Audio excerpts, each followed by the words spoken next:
Hello दोस्तों। मेरा नाम इस्माइल है और जैसे कि आप जानते हैं कि मैं ट्रैवल व्लॉग्स वगैरह भी बनाता हूँ, लेकिन ये जो है मेरा पहला पॉडकास्ट है। वो भी किसी आम आदमी के साथ नहीं, ये एक ऐसे आदमी हैं जो पिछले 60 साल से नोट्स, कॉइन्स, स्टैम्प पेपर और बहुत सारी चीज़ें जो है वो कलेक्ट कर रहे हैं।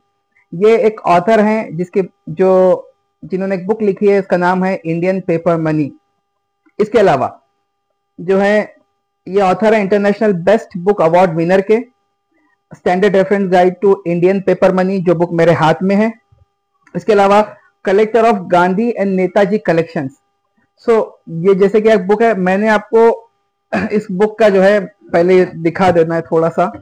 ये जो है सर की 60 साल की मेहनत और मोर देन 60 ईयर्स। और सर जो है दिखते नहीं कि इतने बड़े जो है ऑथर हैं। Sorry,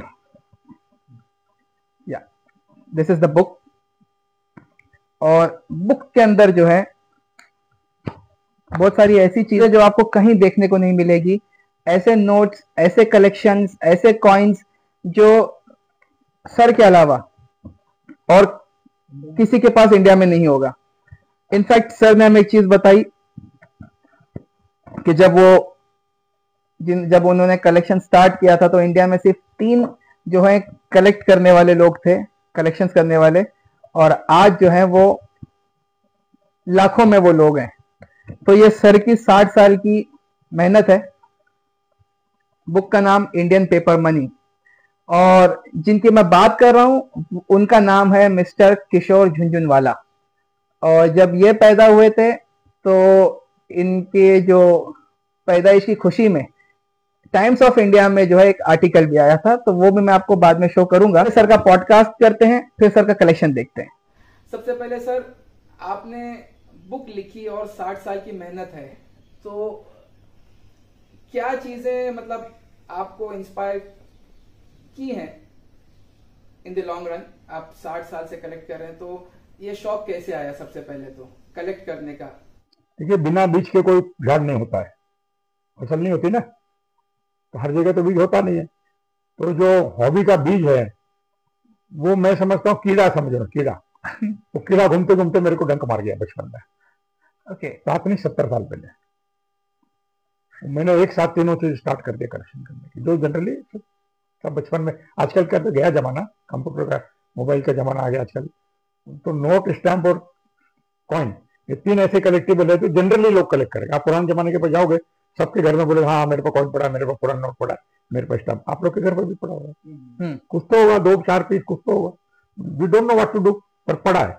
you don't want to destroy it, because कुछ है उसमें, आपका इंसेंट है, स्टोरी है, पीछे खानदान का चीज है, you love it, but at the same time you don't know what it is, what is the worth, what is the use, करोगे क्या, you don't know anything. Similarly मैंने भी स्टार्ट किया। क्या इससे? तो मेरे में क्या हुआ, वो मैं पैदा हुआ 44 में, 44 बिफोर इंडिपेंडेंस। Before independence. अब उसके बाद इंडिपेंडेंस आया, तो इंडिपेंडेंस आया तो हमारे नोट कॉइन क्या चल रहे थे, ब्रिटिश इंडिया के। करेक्ट। जब मैं 10 वर्ष का हुआ, 7-8 वर्ष का, तो भारत के भी चालू हो गए। अब जब भारत के चालू हुए तो अचानक तो ब्रिटिश के नोट कॉइन बंद नहीं हुए, बराबर पैरेलल चलते रहे 5-7 वर्ष, बाद में धीरे धीरे विड्रॉ हुए। उस समय 500 कितनी रियासतें थी, उनके भी सिक्के चल रहे थे। बारगांव जाओ तो आप हैदराबाद में जाओगे तो वहां अलग सिक्के मिलेंगे, आप राजस्थान जयपुर जाओगे तो अलग सिक्के मिलेंगे, आप ग्वालियर जाओगे तो अलग सिक्के मिलेंगे, मतलब महाराजा टाइम के। महाराजा वो भी चल रहे थे। तो वो खिचड़ी का जमाना था। नोट भी ऐसा ही था, ब्रिटिश के नोट भी चल रहे थे, रिपब्लिक के नोट भी स्टैम्प चल रहे, स्टैम्प भी ब्रिटिश के राजाओं के चल रहे थे, भारत अशोक पिलर के स्टैम्प भी चालू हो गए। तो वो जो पिछले शुरू के जिंदगी के मेरे 5-7-10 वर्ष ऐसे गुजरे कि उसमें वेराइटियाज बहुत थी। उसके अंदर वो भी आ गया, 1957 भी आया, मैं 12-13 वर्ष का था, लाल रंग का नोट निकला। और यार ये तो अब तक बोलू था, साला लाल कहां से आ गया, चलो एक रखो एल्बम में। जो मैंने आपको दिखाई थी। तो ये मौका, उधर सरकमस्टेंस ऐसी बनी कि जो तो मुझको उसमें इन्वॉल्व कर दिया मेरे माइंड को। ओके। अब शुरू में तो कुछ मालूम नहीं था, बस बच्चा क्या करता है, खेलने को जाता है, 2-4 पत्थर उठा लेता है, जो पर गोटी उठा लेता है, कुछ भी उठा लाता है, रखता है अपने पास, अपने में वो अपनी मजा करता है। जब आप कलेक्ट करने लगे तो मतलब ऐसे ही आउट ऑफ क्यूरियोसिटी करते रहते हो, एट द सेम टाइम पढ़ाई? नहीं, पढ़ाई का उस समय कोई पढ़ाई का कुछ नहीं था। बस रख, अच्छा लगा रखो। और अलग वैरायटी मिली और क्वांटिटी नहीं किया कभी मैंने। अच्छा, वैरायटी मतलब और ये पता था कि आगे चल के ये अवेलेबल होने वाली है? नहीं, डूबने वाला है, शौक था? पैसा डूबने वाला है। सरकार बंद कर देगी लेना, पर मैं 10,000 का देके मेरा पैसा रोकड़ा नहीं कर रहा हूँ, तो मेरा पैसा कल डूबेगा। ओके, फिर भी किया। वो सच्चा प्यार है, लेला मजनू का प्यार है ना, अपने काम से। और अगर मैं कॉमर्शियल माइंड लगाता तो 1 रुपए का नोट 57 का बेच नहीं देता वापस, जब 1 रुपए कल डूब जाएगा। अच्छा, आपका तो रुपया तो डूबा ही हुआ है, जाओ बाजार में देखे देखो, कोई लेता है नहीं लेगा, 1 रुपए में भी नहीं लेगा। ये तो खोटा है। एक्चुअली हुआ क्या था कि मेरे घर में जो है 1957 की रेड कलर की एक नोट थी, थोड़ी बहुत फट भी रही थी, तो मुझे पता नहीं था कि इसका करना क्या है। डैड ने मुझे दी कि बोले चलो दिखा देना। तो सर ने बताया कि अगर वो नोट अगर बहुत अच्छी कंडीशन में होती, जैसे हम एटीएम वगैरह से निकालते हैं, तो उसकी ऑन द स्पॉट एटलीस्ट 20 से 25 हजार मिलते हैं। ये नोट है, सी this is the exact note, ये वाली नोट है। इसका प्रीफिक्स जेड होता है खाली, ये देखिए। और ये पर्शियन गल्फ के लिए स्पेशल प्रिंट हुई थी इंडिया में, तो बहुत लिमिटेड क्वांटिटी हुई होगी पर्शियन गल्फ के लिए। हाँ, ये तो 5 डिनोमिनेशन, 1, 5, 10 और 100, ये चारों का प्रीफिक्स जेड है, अदरवाइज जेड नहीं आता है। पर्शियन गल्फ में लोग पर्शियन गल्फ जाने के बहाने वीसा ले लिया, रिजर्व बैंक में गए, डॉलर पाउंड ले लिया, उधर गए नहीं और डॉलर पाउंड ब्लैक में बेच दिया, ऐसा बहुत करने लगा। तो जब तो फॉरेन एक्सचेंज ड्रेन होने लगा, उस समय इंडिया जस्ट फ्री हुआ था, तो एक्सपोर्ट तो कुछ होता ही नहीं था, तो एक्सपोर्ट नहीं होगा तो डॉलर कहां से आएगा, खाली इंपोर्ट तो डॉलर दो, तो डॉलर आएगा नहीं तो दोगे कहां से, तो उसको डॉलर को रोकना था जरूरी। उन्होंने ये नोट चलाया जब तक डॉलर की स्थिति ठीक नहीं हो गई। इसी तरह हज के लिए 2 अलग निकाला, रोज हज में जावे हजारों लाखों लोग, यहाँ से डॉलर ले जावे और हज में जावे नहीं, और नहीं बच्चा के लावे तो यही ब्लैक कर देगा, तो बंद कर दिया। हज के इस पर शब्द को हज लिखा है इसके, देखो। अच्छा, हज, my dad would love to see this. मैं ये दिख रहा है इसमें, यहाँ पर जो है हज लिखा हुआ है, अगर ये मेरे थंब के नीचे।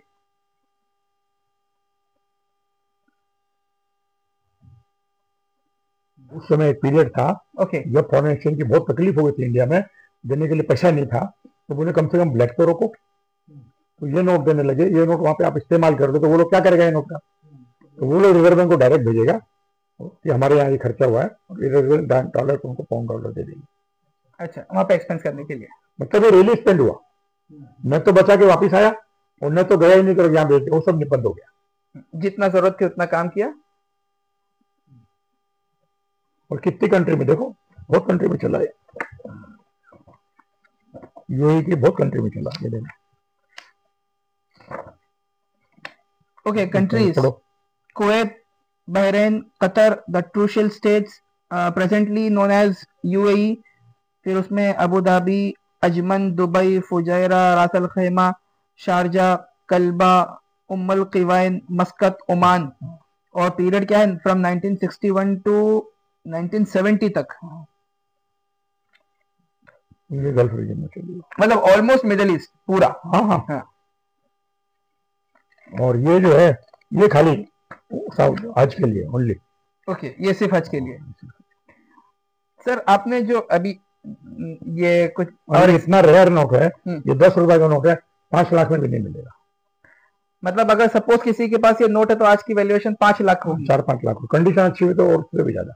अच्छा, और जब सर जैसे मैं आपका तो आप पूछो मत, 25, 30, 40 लाख रुपए का। ओफो, तो आपके अब्बा के पास पड़ा हो, अगर होता तो होगा, हो सकता है लॉटरी लग जाए। ऐसा नहीं आज इतना है, जब मैंने लिया तो 200-300 रुपए रही होगी, मैं तो 50 साल पहले लिया। ओके, नहीं मेरे पास एक भी नहीं है। सर आपने सबसे दो, अब यहाँ पर मुझे 2 सवाल और याद आ गए, क्योंकि मैंने कुछ तैयार किया है लेकिन जब बात कर रहा हूँ तो और भी सवाल आ रहे हैं। सबसे पहले तो ये सब चीजें जो आपने बुक्स में डाली, आपने कलेक्ट की हुई थी? सब तो ये आप मेरे कलेक्शन की फोटो है सर। ओके, 1-2% है, बाहर से लाया हूँ फोटो। ओके, 1-2% नोट तो दुनिया में एक ही है, मेरे पास नहीं आ सका, तो जिसके पास है उससे फोटो लेके छापा मैंने। Okay okay. और सर जैसे आपके पास अभी ये 100 वाली आप बता रहे हैं, तो ये आपने बेच दी, तो कब अप्रिशिएट होने के बाद वैल्यू? नहीं, अप्रिशिएट से कोई मतलब नहीं है, मेरा एक टारगेट था बुक छापना। ओके, तो मेरा टारगेट पूरा हो गया। बुक छापने का मतलब ये था, इट्स नॉट मनी, मनी तो इन किया ही नहीं, लॉस किया, मनी अर्न करनी है, तो make the people aware of this hobby. Okay, collectibles, collective this particular कि भाई मैंने किया, मुझे अच्छी लगी, ये हॉबी ने मेरे को बहुत आनंद दिया, बहुत इंजॉयमेंट दिया। जैसे दारू पीने वाला बोलता है सब लोग दारू पी ले, सिगरेट पीने वाला चाहता है कि सब सिगरेट पी ले, है ना। सही। वो दारू पीना बोलेगा यार, माँ बोले मैं नहीं पीता, रहे यार ले लेना यार, ऐसा करके उस साले को फंसा देते हैं। उसी तरह ये मेरा नशा था, तो जब मैंने सब कलेक्ट कर लिया तो मैं बोला आगे क्या, मेरी मेहनत फिर से रंग लानी चाहिए। मैंने कलेक्ट किया, मैंने बेच दिया, तो मैंने क्या किया, मैंने मेरे लिए कलेक्ट किया, मैंने खुशी करी, मैंने बेच दिया, पैसा कमा लिया, तो मैंने मैं I am selfish, I did only for myself, तो what else can I do, so I could have done two more things: to publish the catalog, let the whole world know that this is the story of Indian notes. Okay. So those who are interested and those who are already collecting, they get the guidance. And those who do not know that there was a history of notes like this, and if they get in love, attracted, they will start collecting. So, both ways. Are you the only one in India who has privately published such a valuable catalog? I started with now. Reserve Bank of India. They don't know anything about the note. Okay, they don't know anything about notes. They don't know. They don't have anything. They brought some note and kept in the museum. So what happens? Who is the Reserve Bank? Reserve Bank has got a museum, has got an archive. They don't show to anybody. They got museum recently opened because that governor saw this. One governor saw this, so he was interested in establishing a museum. So with this high effort of Mr. C. Rangarajan, the museum was established. So has anyone approached you for the notes and all? 100%. Reserve Bank, the person who made museum, उसका नाम है बाजिल शेख, मैं आपकी बात कराऊंगा, तो उसका interview लो, मेरा रिकॉर्ड करो क्या बोलता है मेरे बारे में. He himself did not know anything. Who was he? In charge of museum. Okay, in charge of museum. Responsible museum देखिए हमारे बिल्डिंग में है. He was the person who made the museum. For 6 years it took, 5-6 years. Okay. वो मेरे घर पे 1000 बार आया होगा, 1000 टाइम. Okay. और साथ में बहुत जगह, हम साथ में बहुत जगह गए एक्सप्लोर करने को, स्टडी करने को, क्योंकि कई जगह मेरे को अकेला एंटरटेन नहीं करेगा, मैं जनरल पब्लिक और रिजर्व बैंक ऑफिसर है, उसको एंटरटेन करेगा, तो हम लोग बहुत जगह जाते हैं. तो सर आपने उनको ऐसे ही दे दिया और डिड यू सेल देम? नहीं, हमने उनको कुछ नहीं दिया. ओके. उनको मैंने ऑफर किया, मैंने पहले उनको ऑफर किया, बोले वी आर नॉट इंटरेस्टेड. और क्या होता है, रिजर्व बैंक कौन है? Reserve bank is not a person. Okay. It's establishment entity. मैं हूं, मैंने हाथ लगाया 70 साल पहले, मैं 70 साल कंटिन्यू किया. रिजर्व बैंक में म्यूजियम डिपार्टमेंट का एक आदमी है, 3 साल में उसका ट्रांसफर हो जाता है. वो 3 साल में तो स्टडी करेगा नहीं, समझिए आपको पीएचडी करने में 15 साल लगता है, 3 साल में आप कितना पढ़ोगे? तो 3 साल के बाद आपका ट्रांसफर हो जाएगा, खत्म. जो नया आएगा फिर पहले से 3 साल पढ़ेगा, गया, फिर आएगा वो 3 साल से ज्यादा पढ़ा हुआ तो दोबारा आएगा नहीं उस पे. तो रिजर्व बैंक का कोई आदमी 3 साल से ज्यादा पढ़ नहीं पाता है, मालूम ही नहीं कुछ नहीं मालूम, जीरो. वो कभी होगा भी नहीं unless they keep somebody who knows the full this thing or studies full and continues on the chair for many years. Okay. ऐसा कुछ है नहीं.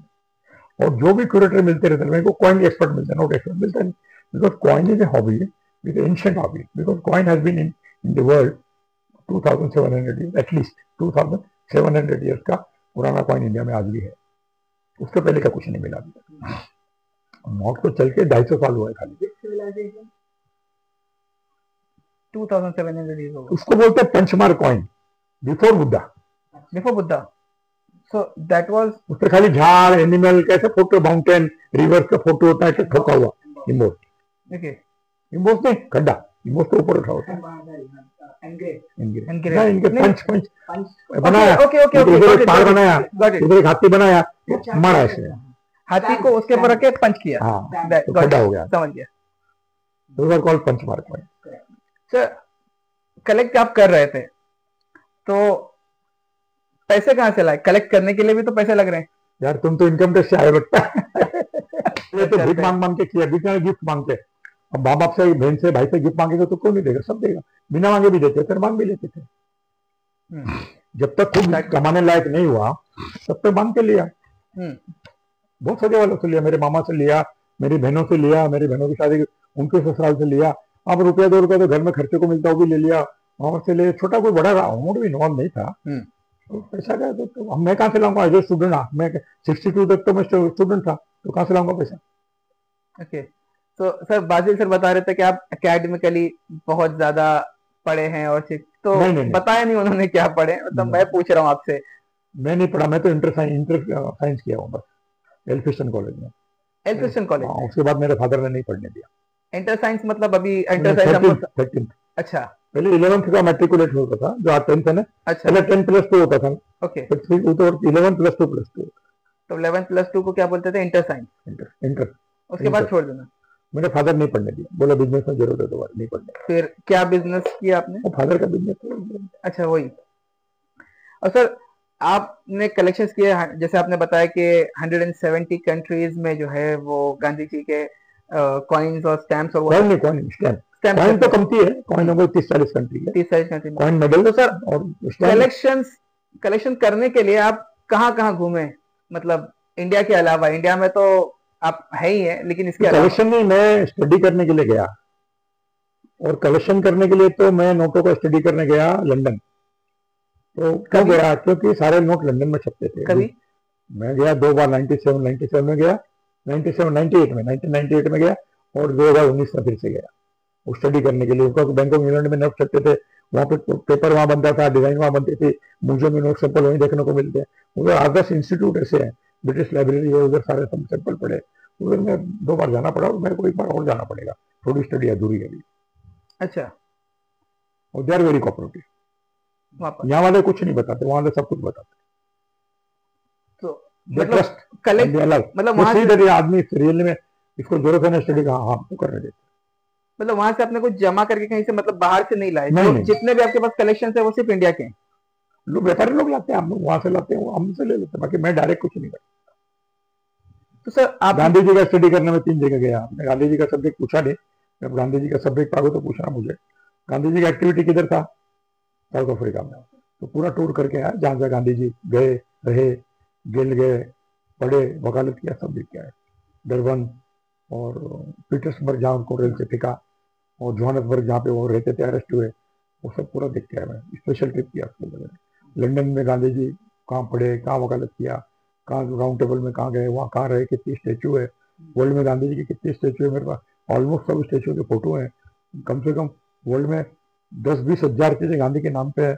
बस स्टैंड हो, अखबार हो, कॉलेज हो, स्कूल हो, अस्पताल हो, हजारों लाखों चीजें, सबका मेरे पास करीब करीब लिस्ट है। तो कम से कम 20-30 हजार आइटम गांधी के नाम पे कोई स्टेब्लिशमेंट है। बम्बई में, बम्बई अकेले बम्बई में गांधी के नाम पे 40 चीजें हैं, किसी को नहीं। मतलब apart from roads and all, roads वगैरह छोड़ के जो स्टैचूज हैं, म्यूजियम्स हैं, बिल्डिंग्स हैं, वो सब बता रहे हैं? रोड्स की नहीं, रोड में तो बहुत सारी जगह जो है। बम्बई में 4 रोड है, हाँ, महात्मा 3 गांधी रोड एमजी है। रोड, एमजी रोड एक भांडुप में है, एक एमजी रोड कांदिवली में है, हाँ, और एक एमजी रोड यहाँ पे है। साउथ मुंबई में भी कहीं है ना एमजी रोड। मेट्रो सिनेमा से लेकर काला घोड़ा तक। सर कोई एक स्टोरी बताइए, मतलब बहुत यूनिक आपके साथ कभी ऐसा हुआ कि कुछ कलेक्ट करने गए या कुछ करने गए और बहुत ही यूनिक इंसिडेंट हो गया, कोई जो अनएक्सपेक्टेड चीज? वो तो सर रोज होता है। अभी भी होता है? ओके, खूब होता है जी। एक कुछ ऐसी चीज जो मतलब याद रह गई हमेशा? एक देखिए, बोलने को तो जो प्रोवर्ब है, जो दुनिया बोलती है, और शाहरुख खान बोला तो याद रहता है शाहरुख खान बोला, और कोई बोलेगा तो याद नहीं रहता कौन बोला। वो बड़ा आदमी बोलता तो याद हो जाता है। अब ये 3 बंदर गांधी ने थोड़ी किया, और जापान से आया था एक आदमी, वो लेके आया, बोला हमारे जापान का है। और वो बंदर बोले गांधी जी के 3 बंदर है, अपने लिए गांधी इंपॉर्टेंट, हम गांधी को पीछे लगा। तो शाहरुख खान बोलता है कि आप किसी चीज को शिद्दत से प्यार करो, सारी कायनात उसको आपके पास लाने का कोशिश करेगी। बराबर। वो तो बोलता है, खाली मेरे पे एक्सपीरियंस है, हजारों चीज मेरे पास चल के आई है, मैं कुछ नहीं किया, बस खाली मेरे मन में आता है भाई ये चाहिए, इसके बिना मेरा कलेक्शन अधूरा है। ये चीजें मस्ट महीना, 2 महीना, 4 महीना, साल, 2 साल में आ जाती है मेरे पास, चल के आती है। मैं कुछ नहीं करता, कोई ना कोई लेके आ जाता है।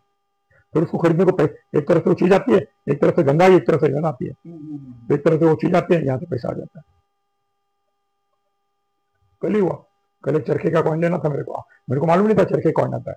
तो कल एक आदमी चरखे के कॉइन लाया, और मेरा को पेमेंट आना बाकी था, वहां से कल पेमेंट भी आ गया, मैंने दिया और ले लिया। अभी आपको नमूना बताता हूँ क्यों।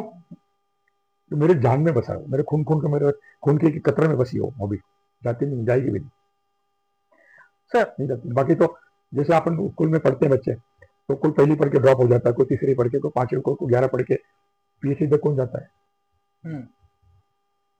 ऐसे चढ़ते हैं तो ये पिरामिड तो छोटा होता जाता है ना। तो स्कूल में पहली क्लास में 1000 बच्चे पढ़ेंगे, पांचवी तक आते 6-7 हो जाएंगे। आजकल पढ़ते रहते हैं, पर पुराने जमाने की बात करो, गाँव में जाओ तो गाँव में जाओ, स्कूल नहीं है, पैसा नहीं है पढ़ाने को, उधर क्या होगा, माँ बाप ने डाल दिया, लड़के को मन नहीं लगा, भाग्या स्कूल छोड़ के, बोला साला छोड़ो नौकरी करो। तो वैसे ही है, तो उधर पिरामिड में कौन बैठेगा, कौन जाएगा, और फिर बैठे रहना, उतरना नहीं, और दूसरों को भी बैठने देने का, जगह बनाने का। एवरेस्ट पे पेंसिंग चढ़ा, बोला और जगह नहीं है, हम नहीं उतरेगा तो कोई आ नहीं सकता, तो उतर के बेचारा नीचे। तो मेरा लड़का बोला कि आप कलेक्शन बेचना नहीं, आपने बोला मैंने पूरा कर लिया, अभी क्या करूंगा, पर्पज मेरा पूरा हो गया। मेरा कैटलॉग बना था, मैंने जो करना था मैंने कर दिया। एक चीज और हो सकती है, मुझे बनाना, मम्मी ऑलरेडी रिजर्व बैंक का, मुझे मैं क्या करूँगा, बराबर, तो मैंने बेच देता, और कोई को बेचूंगा जो मुझे बनाएगा। तो मैंने ऐसे आदमी को बेचा जिसने बेंगलोर को मुझे बनाया। अच्छा, फालतू आदमी को नहीं बेचा। You are asking something. How do you manage to strike a perfect balance between livelihood and your passion? At the same time, being a family man, you have to. It automatically happened. I didn't do anything, but मेरा स्वभाव ही ऐसा है कि पहले जो family की requirement है वो होनी चाहिए। ओके, तो मुझे कभी ऐसा मौका नहीं मिला कि फैमिली को डिप्राइव करके मैं करूँ, ऐसा ऊपर वाली की मेहरबानी रही, खुदा की, इनकी कुछ मेरे को ऐसा करना नहीं पड़ा। मैंने बाकी मैंने ऐसे ऐसे लोग देखे हैं उधार लेके कलेक्शन करते हैं। एक तो फिल्डमोर करके एक आदमी था, वो कॉइन का biggest collector of Indian coin, British India coin का biggest collector in the world ever, navy में था, कलेक्टर, हाँ इंडियन नेवी में था। वो पूरा कलेक्शन किया, और क्या किताबें लिखी उसने, क्या रिसर्च किया, नोबडी कैन मैच इट। खाना नहीं खाता था, पैसा नहीं, पैसा 24 में डालता, खाना नहीं खाता, भूखा मर गया, फैमिली भूखी मर गई, ही डाइड। मुझे ऐसा नहीं करना पड़ा। सर, मैंने सब every person, every member, single member of my family can not complain कि हमारे डैडी ने हमको घुमाया नहीं, कि फिराया नहीं, कि फॉरेन ट्रिप नहीं किया, कि पढ़ाया नहीं, कि शादी नहीं किया, कि दागिना नहीं लाके, कुछ नहीं, सब किया आपने, सब कुछ हुआ। मैं कौन करने वाला हूँ, There must be any. ये प्रोग्राम तो ऊपर वाला बनाता है, मैं क्या बोलूंगा, हुए माई, हम तो मशीन है ना, एक जिंदा मशीन है, एक मुर्दा मशीन है। वो जो मेटल की मशीनें होती है, लोग मशीन, वो मुर्दा मशीन है, अपन जिंदा मशीन है। जो आप बोलना चाहते हो कहाँ से आता है, मेरे को बताओ कहाँ से आता है। ऊपर से आता है, टीवी चालू करेगा, आवाज किधर से आती है, बोल दो। अंदर स्पीकर से आती है, स्पीकर कहाँ से आती है, एरियल से आती है, एरियल में कहाँ से आती है, सैटेलाइट से आती है, सैटेलाइट में कहाँ से आती है, वो स्टूडियो वाला बोलता है, स्टूडियो वाला कहाँ से बोलता है, मुंह से बोलता है, मुंह कहाँ से आता है। आप कितना भी 1000 क्वेश्चन करो, अल्टीमेटली नेचर के ऊपर चला जाएगा। नेचर बोलो, खुदा बोलो, भगवान बोलो, कायनात बोलो, जो बोलना है बोलो। सर, आपने बताया कि आपने आगे बेचा, तो सबसे पहली चीज तो क्या चीज आपके पास ऐसी है जो बहुत ज्यादा रेयर है, मतलब किसी के पास नहीं है, आप ही के पास है? मेरे पास उस समय 63 नोट्स है जो दुनिया में 1 पीस था, और आज भी वो 1 पीस है। सब इंडियन नोट्स, हाँ 63 पीस ऐसा था जो वर्ल्ड में एग्जिस्ट 1 की, एक पीस, मतलब वो बना ही एक ही थी, अवेलेबल, सर्वाइव्ड, ओके, बना नहीं, सर्वाइव्ड। कब की? वो सब 1857 के पहले के, 1857 के पहले गया सब, मतलब ऑलमोस्ट 250 साल पहले। तो दिस नोट का हिस्ट्री स्टार्ट हुआ इंडिया में 1770, ओके, पहला 1770 से लेके 1800 तक एक भी नोट दिखा नहीं किसी को आज तक, नोट सर्वाइव्ड। डॉक्यूमेंट बोलता है कि पहला note 1770 bank of Hindustan Calcutta में निकाला, पेपर्स बोलता है, हिस्ट्री बोलती है, लेकिन मिला नहीं, 1800 तक नहीं मिला कभी। 1857 का मिल गया? नहीं, 1800 के बाद में सब चालू हो गया। देखो ये देखो,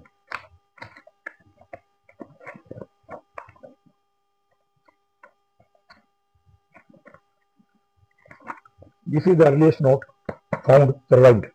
इसमें डेट क्या लिखा है बोलो? डेट 18 लिखा है बस, मतलब 1800 हो गया ना। ये अनइशूड है, जो इशू करेगा आदमी तो डेट फिलअप करेगा, आदमी का नाम लिखेगा, डेट लिखेगा, साइन करेगा, देन इट बिकम्स वैलिड। आजकल जैसा बहुत लिमिटेड इशू होता, तो आजकल जैसा प्रिंट नहीं होता था नोट। इसके अंदर जो है बैंक ऑफ हिंदुस्तान, DU नहीं है, DO है, बैंक ऑफ हिंदुस्तान, यहां पर नीचे बैंक ऑफ हिंदुस्तान, और यहाँ पर जो है बंगला भाषा है, यहाँ पर उर्दू है, यहाँ पर इंग्लिश है, और ये कैलकाटा ऊपर लिखा हुआ है।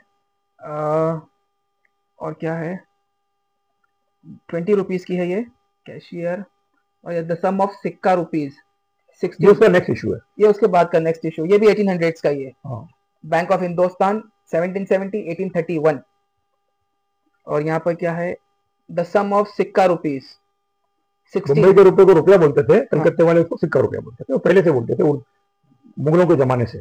अच्छा, सिक्का एक संस्कृत शब्द है, वहाँ बंगाली में वो चलता था सिक्का। ये पुराने नोट्स हैं 500 सिक्का रुपीज। सर अगर ये 500 सिक्का रुपीज की नोट अगर आज होती तो क्या वैल्यू की होती? आज इसकी वैल्यू है ये 5-5 लाख रुपए के नोट है। 5 लाख रुपए, 10 लाख 5 लाख, ये सब 10 लाख रुपए कम से कम। कम से कम। ये टैक्सेबल अमाउंट है जो मुझे टैक्स लगेगा इसके ऊपर? इसका ट्रांजेक्शन सब ऐसे ही होता है मोस्टली। मतलब मैंने आपको दे राम दिया, आपने राम, मुझे हाँ, कैश ऐसे दे ऐसे होता है। दिया। बट ऑक्शन हाउस भी है, ऑक्शन भी होता है, दोनों तरह का होता है। अच्छा, दोनों कंफर्टेबल बिटवीन द पार्टीज। अच्छा, तो सर जिस एग्जीबिशन में मैं कल आपसे मिला था, टैक्सेबल क्यों नहीं होगा? अगर आपके परिवार में पड़ा है तो आपको बोलेंगे भाई आपने कितने खरीदा, तो बोलोगे जी मेरे ग्रेट ग्रैंडफादर ने 20 रुपए इन्वेस्ट करके लिया, 20 रुपया, तो उसकी वैल्यू, परचेज वैल्यू कितनी हुई? 20 रुपये। आपने 20 लाख में बेचा, कैपिटल गेन्स। कैपिटल गेन ये उषाद है, फिर उसका इंडेक्सेशन करके कैपिटल गेन। 1800 के बाद बैंक ऑफ हिंदुस्तान गया, फिर बैंक ऑफ बंगाल चालू हुआ। ओके, नहीं बहुत बैंक चालू हुआ, धीरे धीरे ये बैंक ऑफ बंगाल चालू हुआ। ओके, बैंक ऑफ बंगाल 1906 या 7 में चालू हुआ। और सर तो Calcutta was the capital of India, British India. British India, हाँ तो सब एक्टिविटी वहां से ओरिजिनेट होती थी। ठीक है। फिर सिमिलरली उन्होंने 1925 के आसपास बॉम्बे में चालू किया था बैंक ऑफ बॉम्बे, और 1930s में बैंक ऑफ मद्रास। तो ब्रिटिश गवर्नमेंट के 3 टेरिटरीज थे एडमिनिस्ट्रेशन के लिए, प्रेसिडेंसी, उसको प्रेसिडेंसी बोलते हैं। 3 प्रेसिडेंसी थी, 3 बॉम्बे प्रेसिडेंसी, बंगाल, मद्रास प्रेसिडेंसी, हाँ, कलकत्ता प्रेसिडेंसी। हाँ, बराबर। तो तीनों के कुछ याद आया? बॉम्बे प्रेसिडेंट पूरा 6 लाख लेके ये देखो, बंगाल प्रेसिडेंट इतनी बड़ी थी, बॉम्बे प्रेसिडेंट छोटी, मद्रास प्रेसिडेंट। तो सबसे छोटी जो है मद्रास प्रेसिडेंसी है, हाँ, लेकिन सबसे बड़ी Bengal presidency. See this is the chart. ये कलकत्ता, ये बॉम्बे और ये मद्रास प्रेसिडेंसी। तो ये कलकत्ता को जो है बंगाल प्रेसिडेंसी में, ये पूरा जो है कश्मीर से लेकर ये यहाँ का इलाका क्या पड़ता है सर? पंजाब, हाँ, लाहौर भी, यहाँ तक कि लाहौर भी बंगाल प्रेसिडेंसी में, लाहौर भी। ओके, कराची बॉम्बे प्रेसिडेंट में था, लाहौर का नहीं था। तो सर वो 63 नोट्स के बारे में बात करते हैं, तो वो अभी आपके पास रेयर हैं या आपने बेच दिया? मैं सब बेच दिए। देखिए मैं बीच में नहीं लटकता, इस पार या उस पार। आप नदी पार करोगे, बीच में लटकोगे तो डूब जाओगे। बराबर, या तो इधर रहना या उधर जाओ, इधर जाओ, बीच में क्यों लटकना? नहीं बेचना तो नहीं बेचना, टूटी फूटी में रख के भी क्या करूंगा, और किसी को मैं टूटी फूटी दूंगा तो वो भी क्या करेगा? तो दोनों टूटे फूटे रहेंगे तो ऐसा क्यों करने का? सर हाईएस्ट अमाउंट में आपने क्या चीज बेची, मतलब क्या वैल्यू की थी और क्या चीज बेची आपने? सर मैंने बेचा भी होगा ना तो एक नोट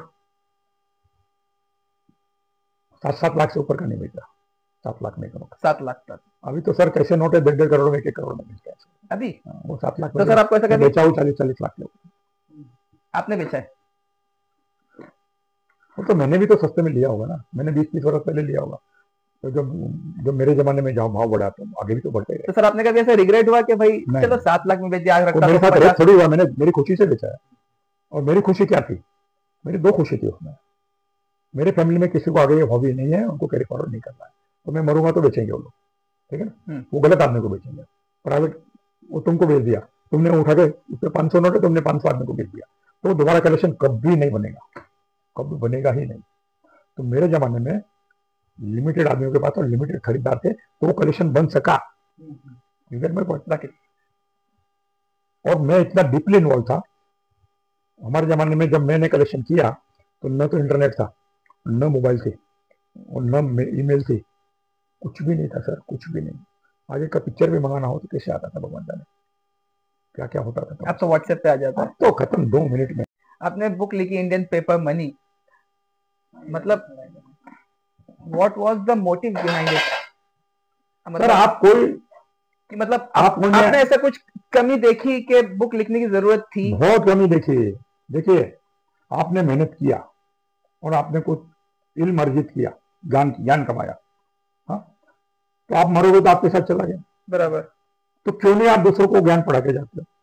ठीक है, तो दैट वाज द मोटिव। अगर टेंसिंग हिलेरी एवरेस्ट का हाइट नहीं बताता तो और किसी को जाना पड़ता हाइट मापने को, तो क्या मूर्ख था वो नहीं बताता? बता तो क्या नुकसान हो गया उसका, और नहीं बताता तो पूरा नुकसान होता। तो मैंने कलेक्शन किया और मेरा कनेक्शन आप समझो ना उस समय 95% 99% तक पूरा हो गया। और मेरे को कलेक्शन करते समय कितनी डिफिकल्टी आई, वो डिफिकल्टी मेरे कलेक्शन करने वालों को, आगे वाले को, जनरेशन को नहीं आवे, इसलिए लिखा। Very simple. तो ये मतलब आई नेवर न्यू कि गोवा में भी कभी नोट इश्यू आ गया, पौंडीचेरी में नोट इश्यू आ गया, हैदराबाद में नोट छपा। I never knew. Bank of Hindustan का मेरे को थोड़ी मालूम था bank of Hindustan bank of Bengal होता है। I knew nothing. हमने क्या देखा, ज्यादा ज्यादा दांत छत्ते का नोट देखा, अशोका पिलर का देखा। जहां हम उसमें डूबे तब वो लोग पुराने सप्लायर, पुराने मैनेजमेंट, पुराने दुकानें, पुराने सेल बिजनेसमैन, वो ऐसे मालूम पड़ते गए तो हमारा ज्ञान बढ़ता गया। तो ज्ञान जब बढ़ता गया तो बढ़ के वो सेचुरेशन पॉइंट में आया। तो हमको जो 40 साल लगा, 50-40 साल नोट पूरा कलेक्ट करने में, 1950, 60, 70, 80, 90, 100, मैंने 50 साल में नोट कलेक्ट किया। How many years? 50। 50 साल को अगर वो ज्ञान ऐसा कहता होता तो मेरे को 10-5 साल में हो जाता। अच्छा, खाली मेरे को ढूंढना था, मेरे को मालूम पड़ गया कितना आता है। तो आपको मालूम है कि भाई मेरे को कल्याण नगर जाना है, आपके पास एड्रेस है, तो क्या करोगे? खाली ढूंढना ही है ना जाके। आप गूगल में दबाओगे या किसी को पूछोगे तो आप जल्दी से पहुंच जाओगे, पर आपको मालूम ही नहीं है दुनिया में बादल नाम का आदमी है, और आपको मालूम नहीं है पुणे में रहता है, और आपको ये मालूम नहीं कि आपको जो चाहिए उसके पास है, तो आप क्या करोगे? कितने साल लगेगा आपको? बहुत टाइम लग जाएगा, पूछना पड़ेगा। आपको ऐसे दिल्ली जाना है, आपको मालूम नहीं दिल्ली किधर है, ईस्ट नॉर्थ वेस्ट में कहा, you don't know how to go, you don't know America भी है क्या? कोलंबस को मालूम नहीं था कि अमेरिका नाम की भी कोई चीज है दुनिया में। बराबर। देन क्या हुआ? वो शिप गया 10-20 हजार वर्ष तक कोई गया नहीं ना, मालूम ही नहीं था ना। बराबर। तो जब कोलंबस को मालूम पड़ा तो उसने सबको बताया कि नहीं बताया? बताया ना। तो उसको फटाफट को अमेरिका सबसे बड़ा हो गया कि नहीं हो गया? तो कोलंबस नहीं बताता तो क्या होता? फिर कोई दूसरा। मैं बोल रहा हूँ आपको, ये हॉबी आज भी वैसे ही अननोन होती। कॉइन तो सब कलेक्ट करते थे, पेपर मनी के अंदर जो कॉइन कलेक्ट करते हैं, most of them they hated paper money collect. वही सलाह ये कोई चीज है, बहुत बुरी नजर से देखते हैं, हल्की नजर से। अब वो पेपर मनी कॉइन के आगे निकल गया। क्यों निकल गया? Light to carry, easy to carry. हाँ, आप मेरे को बताओ, पुराना जमाना बैलगाड़ी का, क्या है? बैलगाड़ी का जमाना। और आपको यहाँ से कलकत्ते जाना है, कुंभ में स्नान करने को जाना है, आपको रस्तों को 1000 करने को 1000 रुपये 10,000 रुपये लेके जाना पड़ेगा। कैसे लेके जाओगे? कॉइन्स उस टाइम पे बहुत ज्यादा होते थे, वो बैलगाड़ी पे लेके जाओगे। थक जाओगे तो मजदूर चाहिए, मजदूर की पगार लग गई, बैलगाड़ी की पगार लग गई। हाँ, तो खर्चा तो हो गया। पेपर मनी हुआ तो क्या हुआ? किसी में डाल के ले जाओ, कोई खर्चा नहीं। बराबर। उस जमाने में कोई लोग नहीं लेके जाते थे, हुंडी लेके थे, हुंडी। यहाँ के साहूकार को दिया, बोला भैया मैं कलकत्ते जा रहा हूँ, मेरे को वहां पैसा मिल जाएगा। बोले हाँ मिल जाएगा। कैसे मिल जाएगा? मेरा काउंटर पार्ट उधर है, मेरी सही तली करके दे देगा तुम। अच्छा, वो वहां पर इशू करेगा, बंबई जा रहा हूँ, बोलेगा मेरी सही रखे तुमको यहाँ मिल जाएगा, ले लेना। वो काउंटर पार्ट उसको यहाँ बैठा है। तो जैसे आज इसको जो हवाला बोलते हैं, उस समय थोड़ी था कि पोस्ट से भेजेगा और फोन से बात करवा देते हैं, व्हाट्सएप से भेजेगा। कुछ नहीं था। तो हुंडियां चलती थी। ये पेपर मनी क्या है? हुंडी है, देखो निकालो खीसे से, पढ़ोगे आई प्रॉमिस टू पे, तो क्या हुआ? हाँ, हुंडी हुआ ना, लोन हुआ ना। लोन आपने प्रॉमिस करके लोन लिया है, आपने उसको प्रॉमिस लिख के दिया है कि मैं तुमसे पैसा लिया है, आई प्रॉमिस टू पे यू। फर्क क्या हुआ कि उधर पर्सन टू पर्सन मिलता था। वो पर्सन रास्ते में मर गया, तो आदमी गया रास्ते में, पर्सन मर गया या किसी ने लूट लिया या बरसात में उसकी हुंडी जल गई, फट गई, टूट गई, उसका पैसा डूब गया। आज भी ऐसे ही है। तुम्हारे खीसे में नोट है, आग लग गई, दूसरा रिजर्व बैंक पैसा देगा क्या तुमको? नहीं देगा। तो दुनिया में जो एक्सीडेंट्स होते हैं, आग लग जाती है, पानी में डूब जाता है, बाढ़ में डूब जाता है, दिमक आ जाती है, वो नोट तो रिजर्व बैंक को बच गया। रिजर्व बैंक को तो देना ही नहीं पड़ता है। तो रिजर्व बैंक एक दिन आके बोलेगी सब लोग मेरे से पैसा ले जाओ, जितनी हुंडी लेके आओ मेरे को नोट पर छापना बंद करने का। तो रिजर्व बैंक देखेगी सब लोग ले गए, तो मेरे पास तो करोड़ों डॉलर पड़ा है, कोई नहीं आ रहा है। अरे गधो, वो नोट जल गए, उनको दिमाग खा गया, वो नोट कलेक्शन में चले गए, वो नोट बरसात में गल गए, वो फॉरेन के म्यूजियम में चले गए, तुमने कमा लिया, पड़ा, वो कभी नहीं आएंगे तुम्हारे को लेने को। अब नुकसान क्या है? पेपर मनी में ये नुकसान है, जलने का, गलने का, ये नुकसान है। कॉइन के अंदर सोने का कॉइन जल भी जाएगा, बड़ी आग में भी चला जाएगा, तो मेटल तो बचेगा नीचे, सोना तो बचेगा। सोना चांदी तो बचेगा। असल में इतनी गर्मी होती नहीं है कि सोना भी गले, नहीं होता। जनरल फायर में इतनी आग नहीं होती, इतना टेम्परेचर नहीं होता कि सोना चांदी गलेगा, कुछ नहीं होता, थोड़ा शेप खराब होगी बस, और क्या होगा। लेकिन वो वैल्यू तो इंटैक्ट है। पर नुकसान क्या है? कैरी करने का। अब क्या है, ये कॉइन की हॉबी, सारा कुछ ज्ञान करना बहुत मुश्किल है। 50 तरह की तो लैंग्वेज आती है, कितनी लैंग्वेज है, वो सब सीखो। मेन तो जो मिडिवल पीरियड था, जो 1000 क्रिश्चियन ईयर 1000 से लेके और 800 1800 तक, 1750 साल उर्दू उर्दू उर्दू उर्दू उर्दू। पहले अरबिक चला, अरबी पर्शियन चला, फिर उर्दू आया। उर्दू का बर्थ कहाँ हुआ? रेड फोर्ट में हुआ, दिल्ली में। कैसे हुआ? और मुगल सेना में हिंदू भी और मुस्लिम भी, वहां से आए हुए भी है, अरब से और यहाँ वाले, और दोनों मिलकर आधी आधी भाषा की है, खिचड़ी उर्दू, उसका नाम पड़ गया उर्दू। तो सर आपने इस काम को 60-70 साल आपने दिए हैं। एक हाइपोथेटिकल सिचुएशन, अगर मान लीजिए कि आप आज स्टार्ट करते ये टेक्नोलॉजी के साथ, कितने दिन में कर लेते, कितने साल लगते? 2-4 साल में हो जाता। पैसा रेडीमेड चाहिए था, पैसा रेडीमेड 2 साल 3 साल में हो जाता बस। मतलब सब कुछ अवेलेबल, जो मैं मुझसे बोल रहा हूँ, सारा इंटरनेट में सब कुछ है। सबसे पहले तो मेरी किताबें ले जाओ पर, समझो किताब और किसी ने लिखी है, किताब ले जाओ, अगर उस 200-500 करोड़ डाल दे तो हो जाओ, साल भर पैसे डाल दो, सब मिल जाएगा। असल सर एक चीज ये कि जैसे आपने बताया कि ये नोट जो है वो तो ऐसे हुआ ना, आप नारियल के झाड़ उगाओगे तो 50 साल लगेगा, और आप पाइप से उठा के उखाड़ के जाके रिप्लांट कर दोगे दूसरी जगह, तो रेडीमेड है। अब चर्चगेट में एक रोड वाइंडिंग हुआ था, तो नारियल का झाड़ था 100 फुट का, तो म्यूनसिपालिटी ने बोला हमने निकाल देने का, तो उन्होंने निकाला क्रेन से और दूसरे खड्डा करके दूसरी जगह लगाया, तो म्यूनसिपालिटी ने अलाउ किया, बोला ठीक है रिप्लांट करो, निकाल नहीं कर, डिस्ट्रॉय नहीं करने देंगे। तो मतलब आज कोई करेगा पैसा लगे तो रिप्लांट करेगा। हमारे रिसर्च कोई भी को उसको रेडीमेड मिलेगा, ऐसा कोई आदमी नहीं है जिसने जीरो से निकाला आज तक। हमने भी जब किया तो टुकड़ों में बटा हुआ था, कोई को गोवा का मालूम था, तो कोई को पौंडीचेरी का मालूम था, कोई को स्टेट का मालूम था, किसी को हैदराबाद का मालूम, पुट टुगेदर किसी ने नहीं किया, हुआ ही नहीं कभी, तो ऑल पुट टुगेदर। थियोरेटिकल जाला हमारे गुप्ता साहब थे, mister PL Gupta, he was expert in coins, तो उनके मन में आया कॉइन का तो बहुत हो गया, अभी मैं पेपर मनी भी करूँ, तो उन्होंने पूरा थियोरेटिकली पूरा निकाला खुद के, तो उनके पास एग्जाम्पल एक भी नहीं था, नॉट ए सिंगल। वो कहीं दूसरे से फोटो वोटो मंगा लेते थे, 1 रुपए की फोटो इतनी बड़ी मंगाते थे, 1000 रुपए की फोटो इतनी बड़ी मंगाते थे। बोले कैटलॉग कोई छपता नहीं है, क्यों? बोले कोई नहीं खरीदेगा। क्यों नहीं खरीदेगा? बोले नोट की हॉबी है ही नहीं अभी, ठीक है। बोला 2 किताबें नहीं बिकेगी। मैं बोला 1 भी नहीं बिके, मैं छापूंगा। कितना छापा आपने? मैं 2500 छापा। कितनी 2500 पहले वाले का छापा, 2500 इसका छापा, सब बिके। पहले वाले की तो प्रीमियम में चलती है, 2500 में छापा, 20000 में चल रही है, भाव चल रही, मतलब है नहीं, कभी कोई एक्स्ट्रा बेचने वाला आ जाए तो 20,000 तक। मतलब लोगों ने आकर आपसे कांटेक्ट करके बुक्स ली हैं, और ये बुक आई थिंक शायद 10,000 रुपए पर कॉपी है, राइट? हमें छापी 5,000 के, छापे 15 साल हो गया सर। कितने साल हो गए? 15 साल। तो अच्छा, 2000 सर 15 साल हुए और ये बिके तो है, ठीक है, तो कुछ प्रॉफिट भी हुआ? प्रॉफिट के लिए मैंने छापी नहीं, प्रॉफिट हुआ भी नहीं और होगा भी नहीं। बिकॉज 2 तरह का होता है, कॉमर्शियल बुक होती है जिसमें वैल्यू लिखी रहती है, रिसर्च नहीं होती जरा भी, इट्स ओनली कॉमर्शियल वैल्यू। इसकी लंबाई है, इसकी चौड़ाई है, इस दिन इशू हुआ, ये इधर बस, एंड उसकी वैल्यू लिखी आज की, वो वैल्यू एक्सपायर। जैसे आज का न्यूज़पेपर आपने खरीदा सुबह 5 रुपए में, शाम को क्या हुआ? रद्दी हो गया, बराबर। वो किताब कल के लिए कुछ जिस दिन उसके किताब का न्यू एडिशन आता है रद्दी हो जाती है, पुरानी वाली। हमारा न्यू आता है तो उसके अंदर 1000 चीज और नहीं आती है, उसी चीज पे और हम रिसर्च करते हैं और 10 चीज खोजते हैं उसके बारे में, फिर वो छापते हैं, उसको लगता है 10-20 वर्ष के बाद छापते हैं। ऐसे क्या छाप देगा? रिप्रिंट करे क्या? रिप्रिंट तो पैसा कमाने का करे, हम तो पैसा कमाना हमारा ध्येय नहीं, not my motto to earn money, my motto is to do more and less for my nature.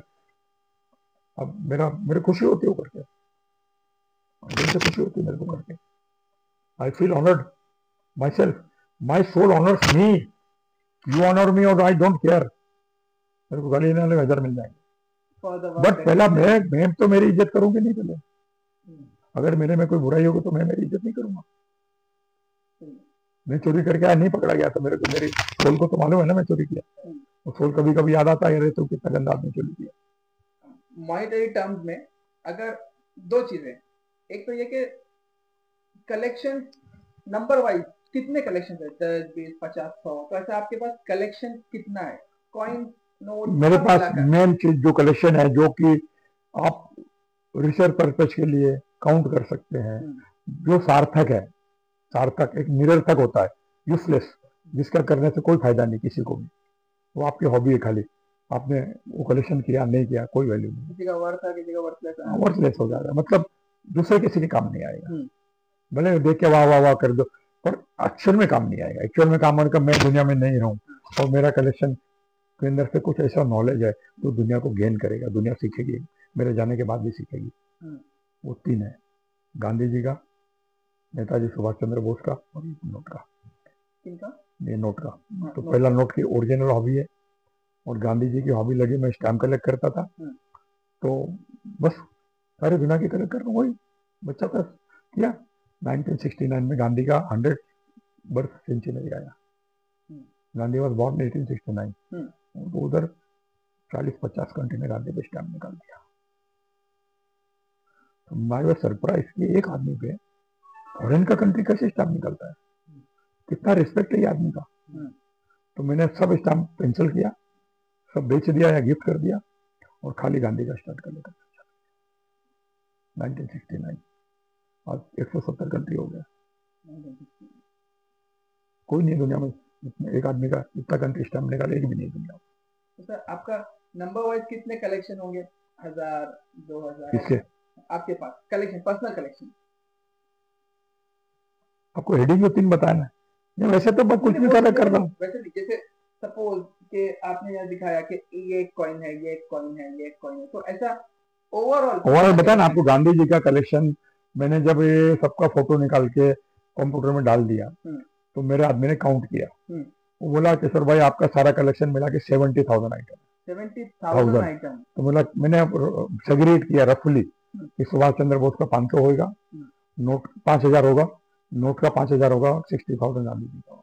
अच्छा, कितना गांधी जी का कलेक्शन है आपके पास? 1000 तो बुक्स है, 5000 तो न्यूज़पेपर है, 1000 तो कॉइन है, 10,000, 5000, 10,000 तो स्टैम्प है, ऐसा है।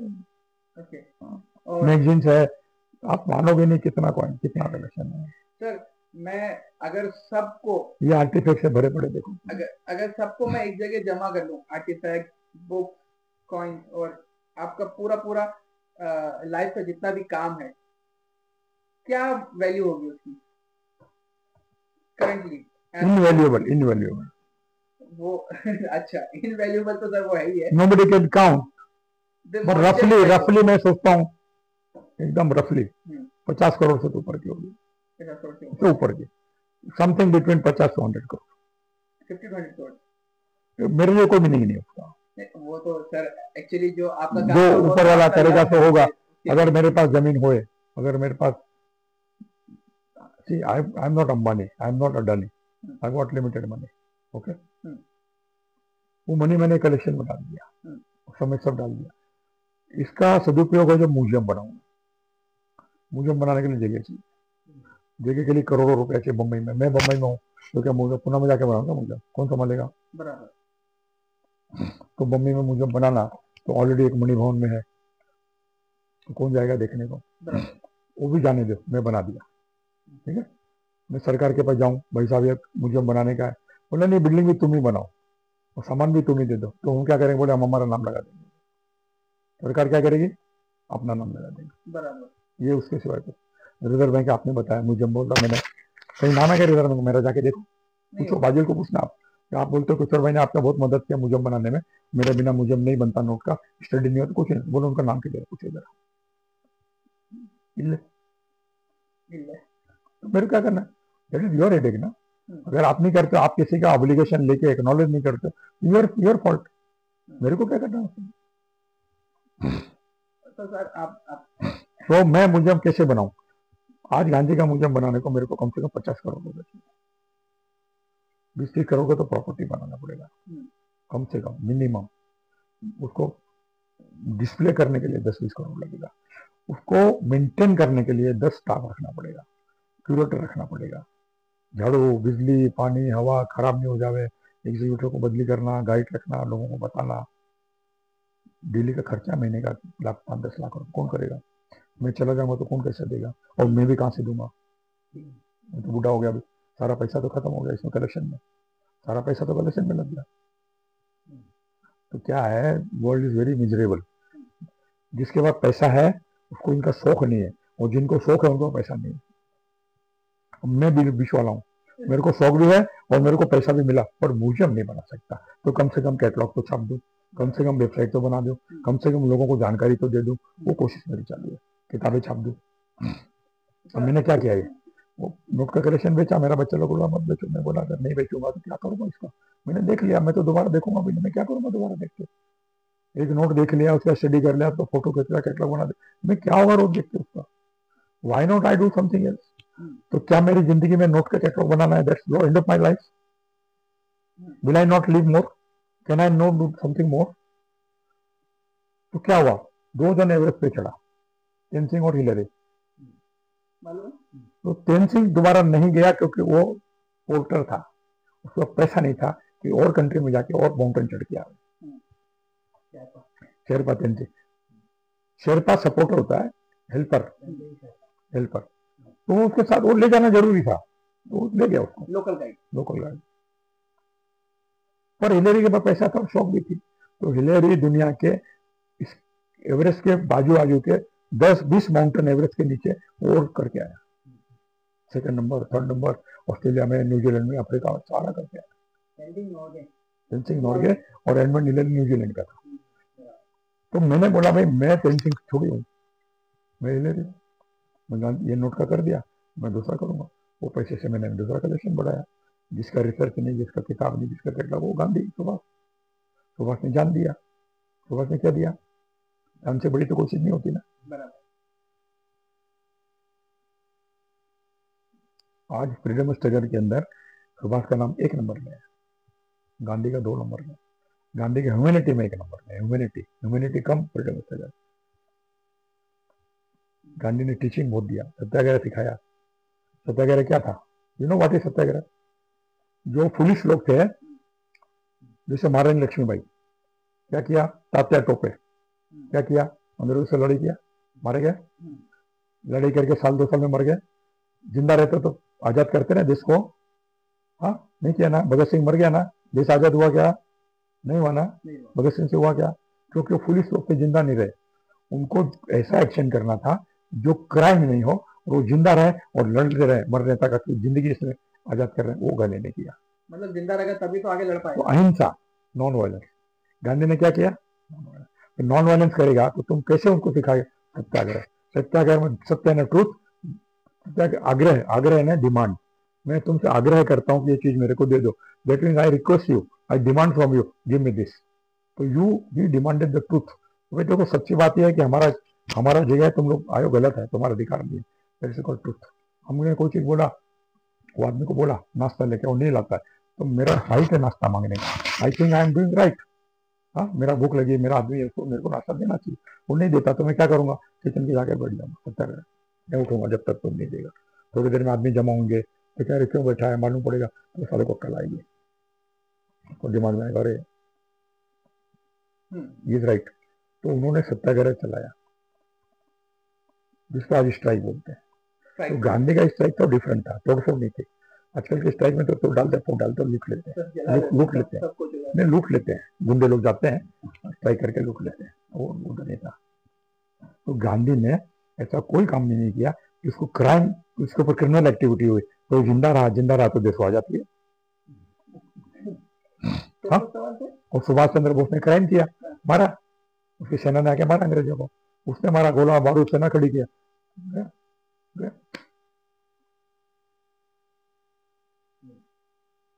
तो गांधी ने खाली 3 एक्टिविटी किया।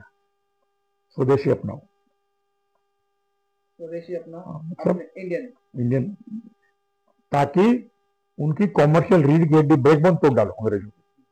क्या होता था? अंग्रेज बॉयकॉट करना है। हाँ, boycott foreign goods at the same time use स्वदेशी, एक ही चीज है दोनों। तो बाइकआउट करोगे तो कुछ तो यूज करोगे, तो ये क्यों? वो साले रूल यहाँ से ले जाते थे, लंदन, मैनचेस्टर, और वहां से कपड़ा बना के आते, इसलिए यहाँ पे कोई इंडस्ट्री पनपने नहीं दिया, डाला भी नहीं, और डाली साले को बंद कर दिया। सुई भी वहां से आती थे, आलपिन भी वहां से आते थे, कुछ नहीं, पेंसिल भी जर्मनी से आती थी, कुछ नहीं, कुछ इंडिया में कुछ नहीं। तो उन्होंने बाइकआउट किया, तो बाइकआउट करोगे तो सालों का धंधा बंद होगा, इकोनॉमिकल बाइकआउट। तो यहाँ पे यहाँ तो बनाओगे भी तुम, जब सुई वहां से नहीं आएगी और तुमको सुई चाहिए और इंपोर्ट गांधी जी ने बंद करा दिया, तो तुम बनाओगे यहाँ पे, बोलेगा अच्छा वहां से नहीं आ रही, चलो मैं बनाता हूँ, बेचूंगा, तो खड़े हो गए लोग बनाने लगे।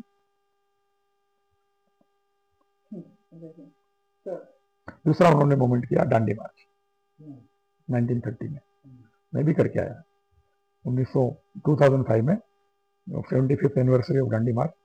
अभी 100 में भी जाऊंगा मैं, 100 की होगी 30 में, 5 साल बाकी है अभी, और इंशाल्लाह जिंदा रहोगे तो तुम लोग चलना। कहाँ पर? वही अहमदाबाद से दांडी तक। अहमदाबाद से दांडी तक।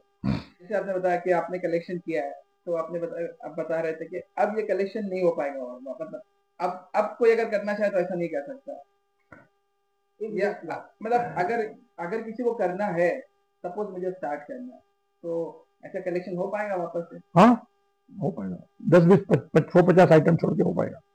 150 आइटम ऐसी होगी जो दुनिया में नहीं होगी, तो है 150।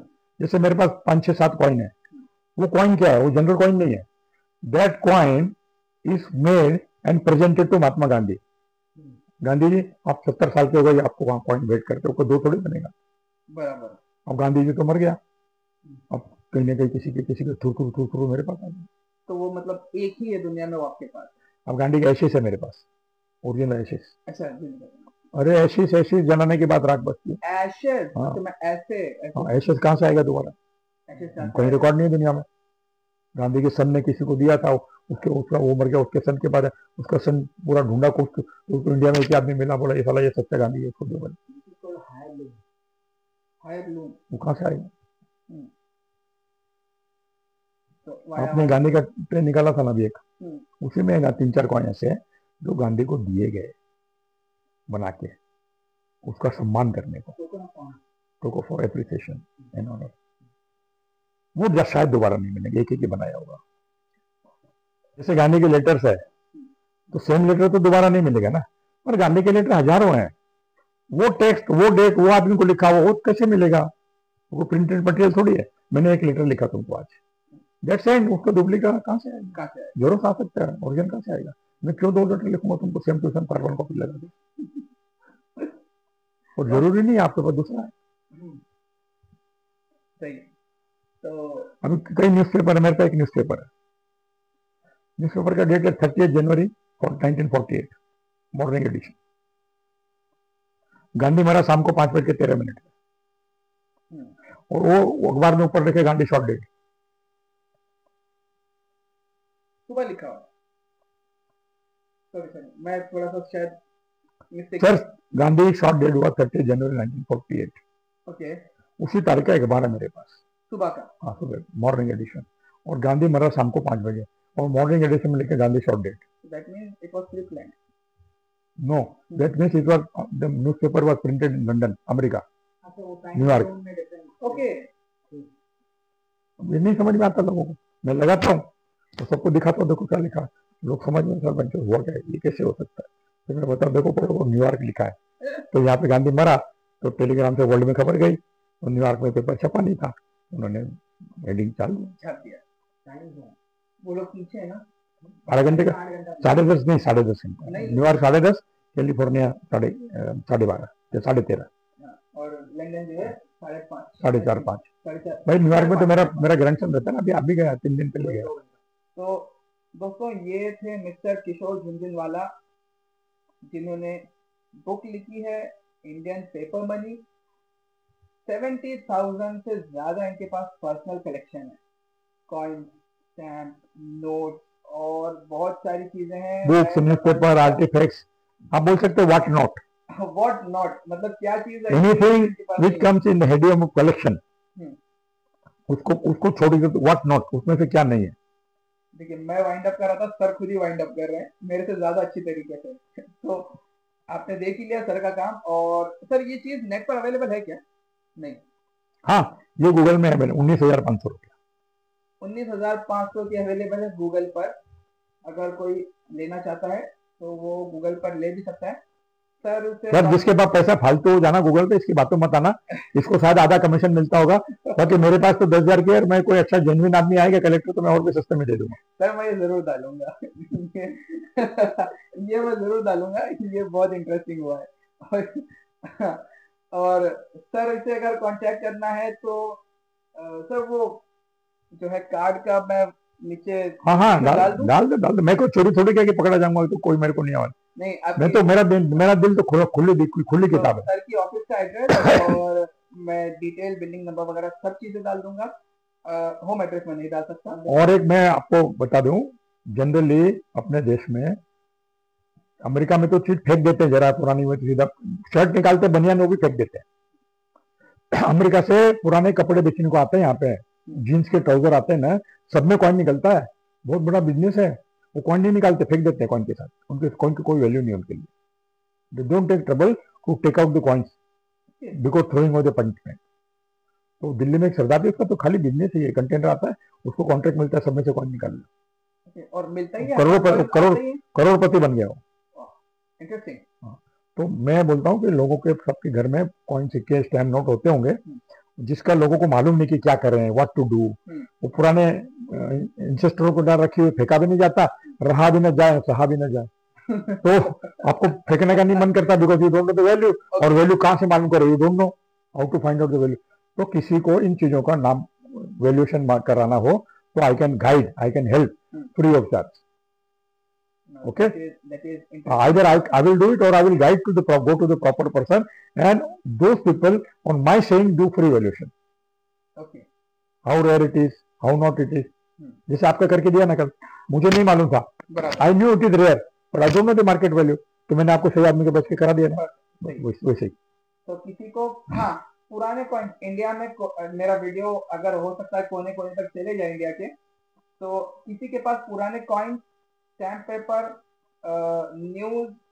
न्यूज़पेपर और क्या कहते हैं नोट, अगर किसी के पास भी है तो सर से कांटेक्ट करिएगा। सर उसकी अच्छे से अच्छी वैल्यू भी बताएंगे, और अगर ट्रांजैक्शन करना है लोगों को तो वो हाथों हाथ हो भी जाएगा।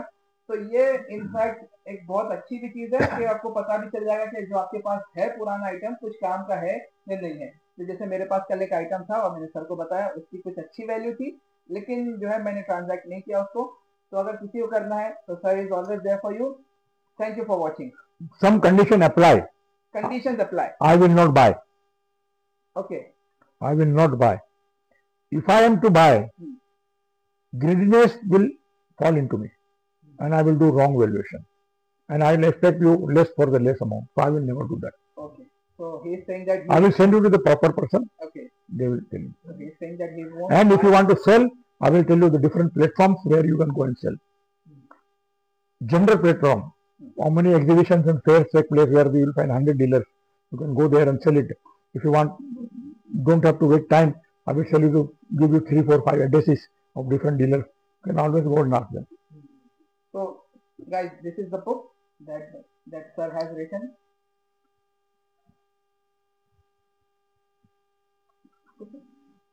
तो गूगल से नहीं लेना, लेना है तो सर से लेना है। तो कमीशन मिलेगी ना मुझे? Okay. Thank you for watching, guys. Done.